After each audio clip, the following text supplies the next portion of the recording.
அப்படி ஞாபகம் வச்சுக்கோங்க. களி சாப்பிட்டோம் அப்படின்னா இன்பமாக இருக்கலாம் வாழ்க்கையில். இயற்கை இன்பக்களம்னா கலித்தொகை.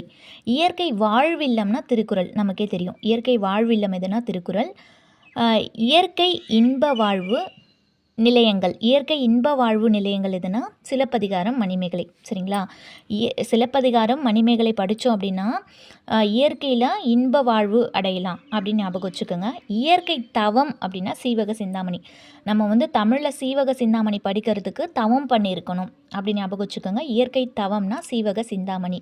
இயற்கை பரிணாமம்னா கம்பராமாயணம். சரிங்களா? பரிணாமம் கம்பராமாயணம் அப்படி ஞாபகம் வச்சுக்கோங்க.